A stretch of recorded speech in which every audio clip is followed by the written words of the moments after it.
I just got back from a gig, best gig we've had in a while.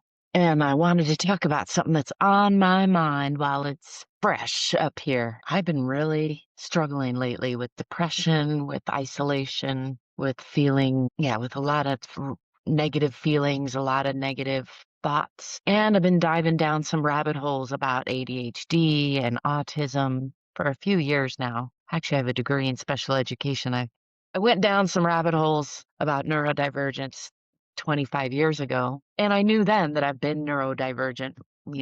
It's something, it's a biological thing. It's how I'm drawn. So I have known for 25 years that I am neurodivergent, but I only a few years ago realized the extent of how disabling or crippling that was adding up in my life. Part of the issue is that neurodivergent people are all different, just like non-neurodivergent, or what's called neurotypical people. We're all different. So we have these labels, and then we try to fit people into these boxes about what it means to be autistic or what it means to have ADHD.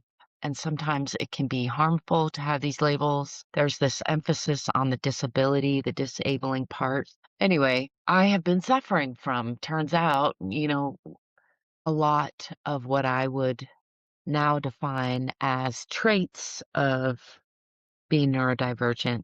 Now, whether or not I have autism spectrum disorder, which is defined as needing certain levels of support. Now, level 1, only needing moderate supports. I would argue that the more I learn about it, the older I get, the more I learn about, here's an alarming statistic, something like 70% of neurodivergent people die by suicide. That's not insignificant, and I am headed right for that if I can't figure out how to heal myself, make myself feel better. I might be headed for it anyway. Maybe it's just the best thing to do. I don't know.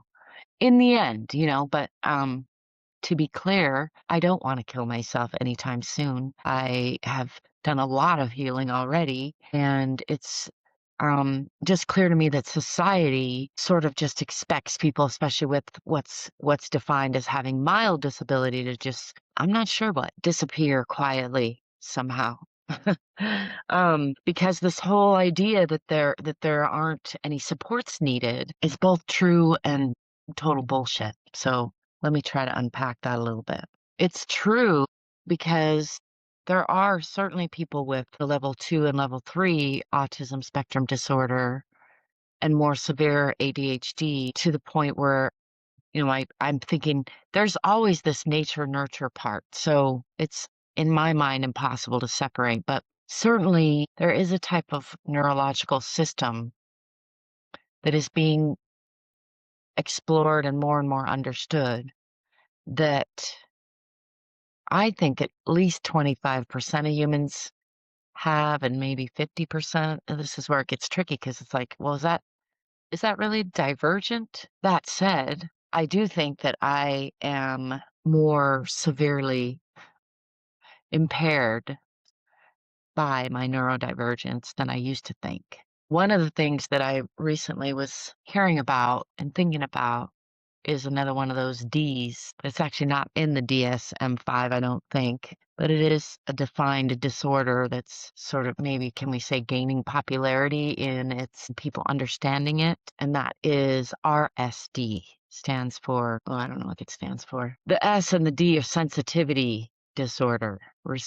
R, I'm not sure, but I relate to it a lot, whatever the hell the R stands for, because and I've just been going down this rabbit hole and listening to people talk about this, but it's being super hypersensitive to what people say or don't say. I'm very hypersensitive to silence, in fact. And in the silence, my brain will make up about, 1,000 million, like a lot of negative interpretations of silence. So about 12 or more years ago, I realized I have this abusive narrator in my head that is really abusive.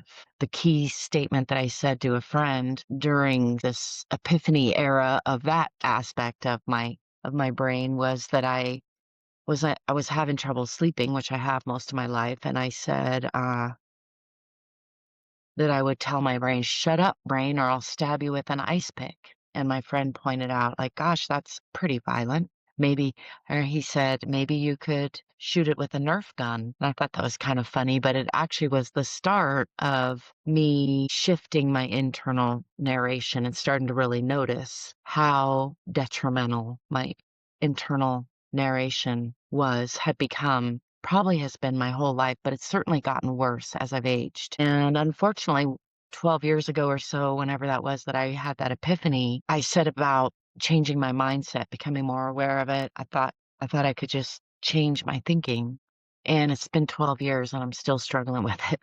And I've made some progress, but it's like the cha-cha-cha. I'll make some progress, 2 steps forward, 1 step back. And ultimately, looking at myself through the lens of ADHD combined with autism, as it's called AutDHD or AUD, I don't know what it's called, how to pronounce it. So, the letters mashed together with a D, um, which I don't know if it's a formal, disorder. It's such a funny thing to say. Who cares about formal disorders, right? That was a weird tangent. And this is an example of something I've dealt with my whole life and that I used to just feel was a character flaw. And you might be thinking right now it's definitely a character flaw, and that's okay. I don't know why it's okay to judge somebody for a character flaw and not for a biological difference. But when you start to see that there are reasons for all of our behaviors and beliefs, and there are things that come before things. There's always all these, reasons, even when we can't see the reason. And it it goes against my current belief system to say that everything happens for a reason. So I want to make that distinction. It's not that I'm saying everything happens for a reason in the way of like there's logic to it or there's like a grand plan of the universe. But in a way, I am saying that at the same time because it's just that I'm looking at it more like backwards and like if you collapse time, it doesn't matter. But everything happens for a reason in that there were things that happened before that thing that caused it to happen that way. And when I can keep that in mind more, it's not just easier not to judge, it's sort of impossible to judge. Of course, I can exercise discernment, and that's different, but to be judgmental of people, like putting a label on them as disordered or now again, it's like I could put that label, it depends on context, right? So I might put the label of ADHD or ASD or just freaking disordered in my inability to keep my house clean, all sorts of ways that I am disordered. And that's a valid way to describe me. But when it's used as like a disorder, as in there's something wrong with you fundamentally, that's the kind of judgment that I'm talking about. And believe me, I've done plenty of judging of myself and others. I'm not saying I've freed myself from it completely at all. I'm just really trying to unpack what feels like sort of a tangle that I've gotten loosened up a little bit, and I really want to see if I can pull at some of these threads and get more of it untangled. So yeah, it feels like a big tangled up ball of string would be a very accurate way to describe my sense of identity, my feelings, my thoughts, humanity at large. So back to my point, if I can find it. I've been diving down these rabbit holes and looking at myself more and more through this lens of ADHD and autism and odd, and recognizing myself more and more through that lens and being able to have more and more compassion for myself as I recognize myself through that lens in a similar way that I have compassion for some of the students I've worked with when I know that what they're going through is it's not laziness and it's not wanting to be an asshole and it's not wanting to be difficult. Maybe sometimes it is, but not any more than anybody, the average human. Everybody has their moments, right? But the kids that get stuck in special ed that I've done some teaching work with and that I've been put in with myself in my younger years and that I've basically surrounded myself with as adults now that we're all out of school, which is part of why I was like blind to this divergence. the extremeness of my divergence, because from my perspective, everybody is divergent. And again, I think I still have this big question mark, and maybe you can help me, audience. I would love to know if you have if this ends up going out to an audience. I would love to know if your perception matches mine or differs from mine about how everybody seems to have ADHD and autism these days. One or both. Everybody, air quotes, hyperbolic, but a lot more, for sure a lot more people do. And a lot of people, I think in my age group, Gen X, I think we may have been, no, I don't think we were the first wave to have these neurological differences, but perhaps we are among the first wave to have these neurological differences that are then, in many cases, probably made more debilitating by harm to our bodies through chemicals, combined with hypersensitivity to certain things, through just our modern society being more and more machine driven, mechanistic, wanting us all to conform, and people like me who are it's not that I'm a nonconformist because I wanna be a nonconformist, although I do, but it's also that I'm drawn this way, I'm built this way, I'm wired this way. It's not a choice for me. And I think, in a similar way that people talk about being sexually attracted to a certain gender, I think it's similar to that in that when we're wired a certain way, we're wired a certain way. And also, for sure, our experiences, the nature nurture thing, like both come together to create who we are now. And then that goes into the genetics, the nature part of the next wave, right? And then so our behaviors are that nurture part, and I was going to say the hard and fast, but the genetic, the blueprint, the framework, society, all that is like the nature part. And in many ways, even though I just talked about them differently, they're really totally tangled up.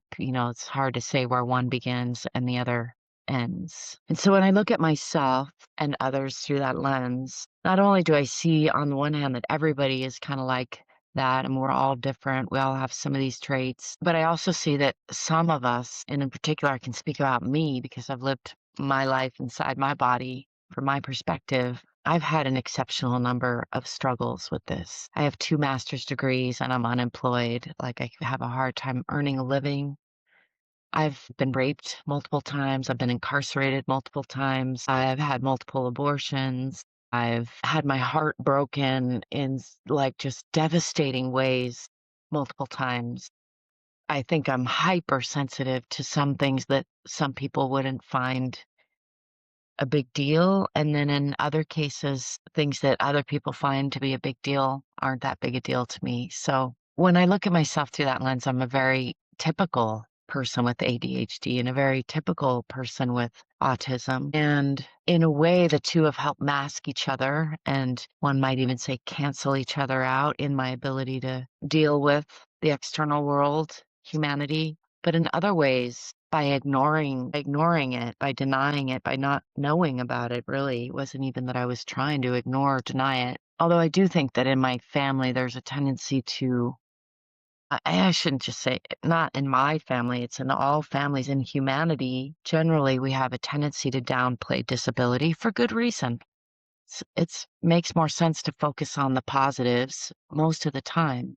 I'm definitely a person who sees the benefit and, preaches about looking at the positive. We always have a choice between what we focus on the problem or focus on the solution. And I really like focusing on the solution more than the problem.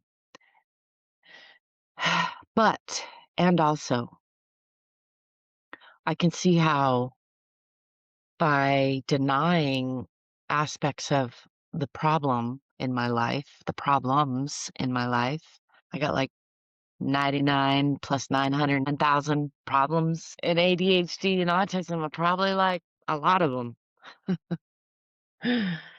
Um, yeah. And when I'm interacting now with my circles of friends, I see how many of them are also struggling with similar things. And that's largely why I was blind to so much of it. And back back again to you. I have no way of knowing from this perspective, very clearly at least, how much I've managed to isolate myself or seclude myself or surround myself with other neurodivergent people. So I can't tell. Certainly in my experience, there are many differences. So we're not all the same, just like, again, it feels weird to say just like neurotypical people, and I'm gonna put a pinky finger asterisk on the whole idea that some of us are neurodivergent and some of us are typical or normal. If it is in fact that only 25% of us or less are neurodivergent, then I suppose that's fair, but not super meaningful or helpful really, because that's still a large swath, 25%. And I actually think it might be closer to 50%. I could be totally wrong. It might be closer to 10%. I do think that I am in the rarer 5 to 10% of most of the things I've ever been tested on, and that's probably true of me and my disorders. I don't like calling them my disorders. That's a weird thing we do where we own our disorders and then they own us. I know this is long and rambly. As I started off mentioning when I started this long ramble, I just played a gig out at a really cool place called The Hall, and it's like a private venue that my bandmate rented. And he rented a venue last month, and we did a sober show with no alcohol allowed. And it was okay because there was an AA meeting next door and some people came and we invited a poet. It was very good actually. But tonight was much different because it's like a speakeasy that he rented. It was a 420 friendly place with a cash bar, little undergroundish, lots of cool art, high ceilings, great stage, great sound. A lot of our fans showed up, some friends showed up, some people from the streets showed up. So we had a good crowd. There was people dancing. I haven't had that in a long time. And the alcohol definitely helped. I haven't drank in over a year, although I do get tempted sometimes. I wouldn't say I was tempted tonight. There are things about drinking that I really do miss, like the social aspect and just taking the edge off. And I started drinking about age 12, and I can see how that was largely to deal with what I would now label as ADHD, autism type of traits in order to take the edge off the unbearability of being around people. And yeah, and a lot of it has to do with sensitivity. I got bullied horribly. Not just, on top of that, I definitely am super sensitive. So I tend to replay things, or if I'm getting the silent treatment, then my brain will just make up a lot of worst case scenarios about what people might be thinking or saying, or I'll have arguments in my head that are pretty vicious. But again, I wasn't ever a time tonight where I was thinking, oh, I wish I was still drinking, or I could drink anytime I want. I didn't feel tempted. But and there was some friends, most of the people there were drinking, and several of them were pretty drunk. And a couple of my longtime friends were there who were relatively drunk. I don't know how drunk, but one was certainly drunk at least. And she's someone who had quit drinking for a while and then went back to it, and I've quit and gone back to that and other things, so I don't hold that against anyone. And I told her that. She was a little ashamed of that at one point. But then later she was repeating things about dramas in a very familiar way, partly because I know all the people she's talking about, but also there was music going on. I couldn't even understand a lot of what she was saying 'cause she was so drunk. But it's a familiar enough role. I've hung out with drunk people a lot of my life since I was 12, so I can follow it quite well. But or well enough. But I managed to say to her at one point, well, first I tried to reason a little bit, and that didn't work. That was silly. But then I just said, hey, I think you're just hurting yourself by dwelling in the past and repeating that in your head. And I can speak to somebody like that because I've recognized that in myself, because I do that. And again, because I'm not judging about it. In fact, I'm being compassionate about it. And I was literally holding her and hugging her when I said it to her. And I managed to get through to her. It's just one moment. It's not like it's going to change her life or anything, but in a moment it did. And I guess that's part of what I want to get at is, when we change ourselves and each other for that one moment, it's those one moments that add up to a bigger change. That's what's been helping me change in my life. It's similar to the whole one day at a time, not drinking thing, which kind of leads me to what I actually wanted to talk about, believe it or not. None of this was what I really want to talk about. It's all backdrop or information for this bigger thing that I want to talk about, which is loneliness. It's isolation, sanity. That's my dog snoring for effect. That's good timing, huh? I don't know if you can hear that, but it's a pretty good snore there. I know I'm not alone in being lonely. I know it's an epidemic. It's being called that, and I think it's true. I think the pandemic really made it worse, but it was already a thing in my life. Isolation, loneliness. Again, now that I'm looking through that lens of ADHD and autism, I can see that it's been like extra for me for many reasons. Some that I would choose and are fine with me, and some that I wouldn't choose and don't feel good to me. And I'm willing to bet that's probably true of, most humans on some level.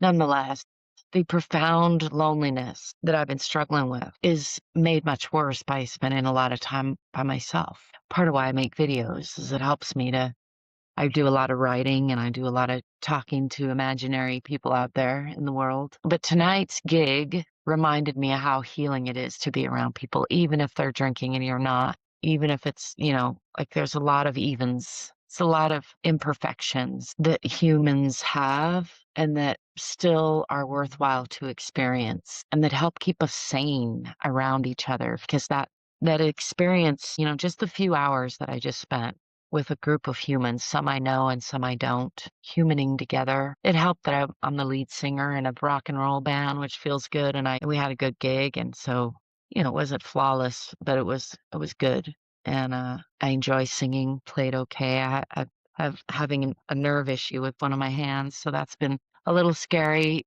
But there was only a few moments where it didn't work for me, and mostly I managed to play well for the most part.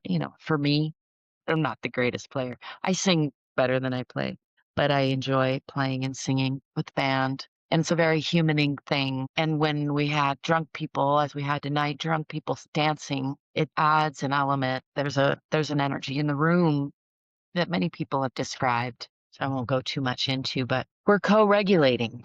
And it reminded me tonight how much I need that, even when it's not perfect. I broke up with my garage band a little over a year ago. That used to be where I would go hang out with drunk people, even after I quit drinking, and just be around humans. And I realized after going out tonight that I need to make more of an effort to put myself in humaning situations of the healthy kind. It's tricky because I go to the grocery store for a while, like during the pandemic, I actually did Instacart shopping to get out of the house and to make some money. And it was hellish, was super hellish. I can look back and see those were the beginnings of the meltdown that I finally ended up having or I was melting down the whole time, I guess. I was like, yeah, crying and screaming uncontrollably for many hours of almost every day for many years. I don't think most people can fathom the extremeness of some of the suffering I've done. I really don't. I'm sure some people really can, and I'm sure many of you have probably suffered in a way that I can't fathom. So I'm not trying to say my suffering is greater than anybody else's suffering, but I am saying that I think there are things about having this kind of hypersensitivity that's currently being called RSD. The R, I can't remember what it is, but whatever labels we want to put on it. I guess I'm using mine as an example, and I'm trying to acknowledge that it's just that it's an example. I'm an N of one example and I'm speaking to a greater, a bigger, a broader, to a bigger number of people and not just my N of one. And so when I'm speaking about how my suffering is greater than what people recognize, I'm not trying to say, poor me, my suffering is bigger than everybody's. What I'm saying is that we don't recognize each other's suffering. You probably have suffering going on in you that nobody really knows how big that suffering is. And I put my money on everybody does to some extent, probably more, some more than others. Like I said a while back, I acknowledge like being incarcerated multiple times, raped multiple times. I've had a lot of extremes in my life, near-death experiences, a lot of deaths, like near death, my own near death, and then other people's, like, yeah, I've had a lot of extreme experiences for an American girl. And I think that we're all having suffering that is, and I'm hesitant because maybe not all, but I'm thinking, like, maybe we could say, let's say a majority of us are having great suffering that is going unseen, unacknowledged, unhealed. And I understand not wanting to acknowledge it, not knowing how to heal it. So want to just push it aside, push it down, hide it, numb it, drink it away, all sorts of things that I have tried. But that just makes it worse. It grows, it festers. And I don't think the answer is just going to the bar all the time, and I'm not sorry that I stopped going to my garage band mate's house. I mean, it's heartbreaking on many levels, but there were many things adding up to that being the best decision for me. And I was going to say as a neurodivergent person, and then I was realizing, like, or it's not realizing for the first time, but as I already mentioned, I've realized that I've surrounded myself, and my bandmates are great examples of other people who are also neurodivergent. And so it's very hard for me to have a clear perspective on that not being normal because everybody in my life, or at least the vast majority of people in my life, I would say to some extent, in some way, have some of these traits. I'm gonna take another run at the point I was trying to make. The point that I'm trying to make is that I need to find healthy ways of interacting with other humans, even though it's uncomfortable at times. And I need to do it in a way that honors my differences, my limitations, and my exceptional abilities, both. And I do have both, and so do you. We all do. And it's not like they're always exact opposites, always exactly balanced from any one perspective. But broadly speaking, I do think that our limitations and our opportunities are balanced. Broadly speaking, I think our struggles are also our opportunities, is the word I would use. So in that, and again, I'm speaking broadly and there's a lot of nuances to it. And I'm not trying to get it into the weeds too far with that particular idea, but I think I'm rambling about all this because I think there are things that I could be doing to take better care of myself. And I think there are things that many of us could be doing to take better care of ourselves and each other. Yeah. And for people like me, it has to do with figuring out how to balance spending time with people. And it's not necessarily just quality time, it's just time around humans to be reminded of our flaws and our fallibility and our commonalities and the fact that we all take ourselves too seriously sometimes. So to tie it into the conversation I mentioned with the friend who was repeating a lot of negative thoughts. Earlier in the evening, she'd been telling me how she looks up to me a lot. She's younger than me. She has a lot of memories from her childhood of me being a hot, cool girl around when she was a young girl. Was nice of her to say, but it was also nice of me to say to her, "Hey, you should just stop it. I think you're repeating negative thoughts about the past in your brain right now, and you're hurting yourself." Basically, what I said to her, almost word for word, and she kind of balked a little bit, but not very much. And as I mentioned, I was actually holding her, I was hugging her and had her next to me. We were at, in the bar in a public space, but she had been drunkenly like escalating and repeating, just going over a loop I very much recognize about a person I've done a lot of looping with myself. So I think this is another key point to make about those looping thoughts. It's like sometimes our brains are just liars, for sure. Our brains lie a lot, in fact, and those can be very damaging too. But I think some of the hardest ones are those things that aren't lies necessarily, or that have at least a grain, if not a lot of truth in them. And if you have a brain like mine, it can latch onto those things and just like a voracious animal, like rip myself apart inside by escalating. It's physically hurts. It physically creates pain in my chest, an inability to breathe, uncontrollably weeping. It can happen very rapidly and intensely. I like my first memory of threatening to kill myself. I was 6 years old, and I haven't threatened to kill myself a lot, but I think about it a lot. I have to, it's not that I want to kill myself at all, but I feel like humanity wants me to die a lot. I feel like my mother wants me to die a lot. I feel like, no one, like people would be better, humanity would be better off if I died. It's a very painful thought to live with. I have it frequently. You could see me tearing up right now. And I have it frequently enough, and I've examined it enough. And the reason I'm talking about it right now is because I can start to see that it is a negative pattern, much like drinking alcohol or being angry. And sometimes it leads, cascades right into those things and other things. But this, what's being called RSD, this sensitivity, I don't think it's a character flaw, as I and many others have been accused of being manipulative or too emotional, too sensitive. Just learn to compartmentalize, just get a grip, just stop. It's on the one hand, so to just stop, you can. And that's exactly what I said to my friend, right? But I didn't say it like you're too emotional. You need to stop. You have to stop. I may have, like I would have at other points in my life, and even tonight, that not like had things continued to escalate, who knows? I might have found myself right back there saying that same kind of shitty, well intending, but fairly shitty thing to say to a friend. But the reason, again, I wanted to talk about it is because I feel like I did it right, kind of. And there was a lot of things at play. She's at a place in her life where she's ready to hear that more than, someone else might be. Like you can't, I've learned this a lot of times. You cannot change somebody else. You can hold safe space for them to change.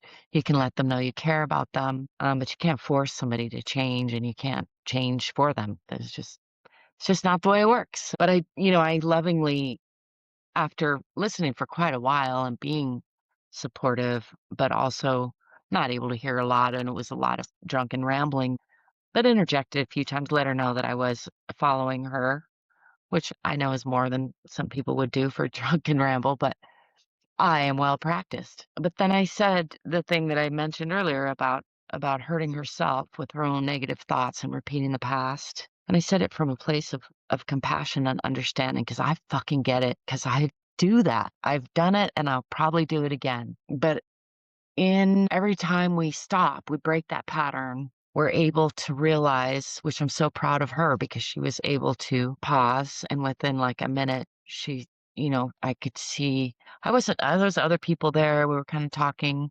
I could feel she was next to me. She probably, I imagine in my mind, I might have grappled a little bit between wanting to retaliate.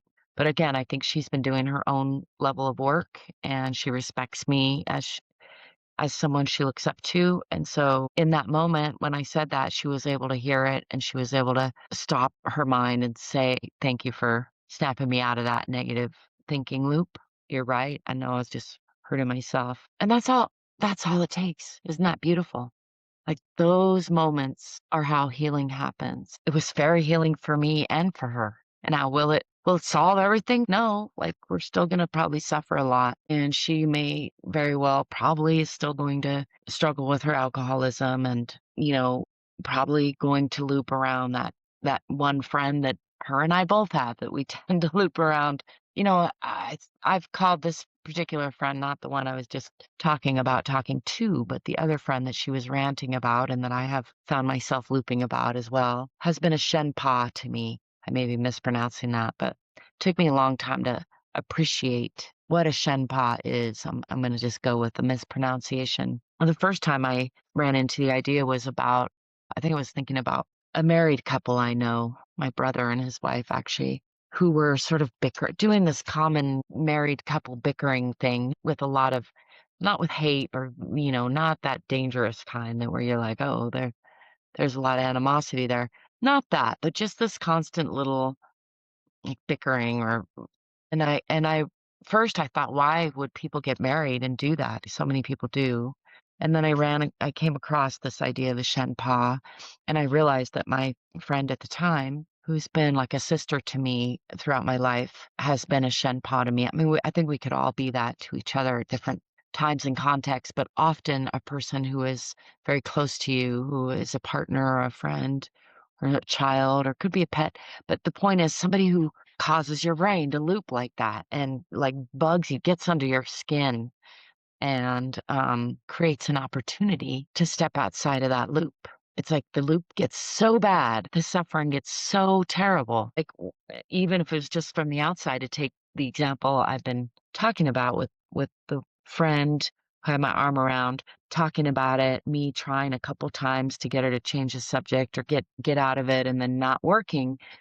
And it wasn't terrible for me, but it did get so bad that I finally just said, I tried a more drastic approach, which was, hey, you need to just stop it because you're just you're actually hurting yourself with your negative thinking by repeating things from the past. And a Shenpa is someone in our life who pokes at us, who bugs us, who gets under our skin.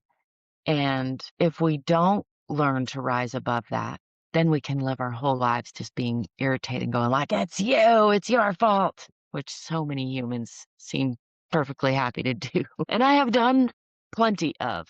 I'm probably gonna do again, but I have been really working this last 12 plus years now on learning to catch myself, learning to just stop it. It doesn't have to be like just stop it like a scolding. In fact, it works much better if it's a compassionate, like, hey, remember that you love yourself and you don't want to beat yourself up in your head. Life is going to beat yourself up plenty. You don't need to do it. You don't need to repeat thoughts in your head that are unpleasant, that are creating toxic chemistry in your own body that is just you're literally just wasting your life force repeating this negative thing, which is an addiction. It's a lot like all addictions where it becomes this negative thing, but we don't know how to get out of it. And it can become this hugely suffering thing where we're like, it's just what we know. So we keep going back to it. I know a thing or two about this sort of pattern. I've lived a lot of my life, a lot of aspects of my life in these repeating patterns that have squandered a lot of my potential. Squandered is a word that's come up for me a lot in the last few years, and I've done a lot of grieving, a lot of hurting, a lot of suffering, and a lot of healing. And I'm grateful to myself for that, and to my Shenpas for bringing me to it, giving me no choice really. Or making the choice more obvious. Yeah. I need to get out more. That's really the point I was trying to get at. And less. I need to get out. I need to find new ways of getting out. I think that's a better way of putting it. I had ways that were working, and I might still I am going to try to do some art shows, and I hope we get to keep playing some gigs for a while, me and the band. 'Cause this was a good one. Sometimes the gigs aren't that great, and then you think maybe I'll never do this again. But tonight was really good, and I thought, oh yeah, I would definitely like to do this again. So that's a nice feeling. It wasn't just the singing and the playing. There were some people there, including these friends that I just mentioned and my bandmates, but there were also some people there I hadn't seen in a while, year, 2 years, somewhere in there. And then there were some some people I never met, some that came in because I'm the lead singer. Several people gave me compliments. Of course, that always feels good. So my ego got some stroking. And it needed some stroking. That's the thing, I think, is that just sitting at home by yourself, not having anybody stroke your ego ever, no touches, no strokes of any sort. It's not really a healthy way to be for a human. We need pettings and strokes. I came home to my dog friends. This one is down here at my feet happily now, but he was pretty stressed about not having the pettings. I just wanted to share all that. I think that about wraps it up. Thanks for sticking with me if you did. Don't forget to like and subscribe and all that good jazz. If you do, I'll be seeing you soon. Yeah, I got more to say about all this stuff, but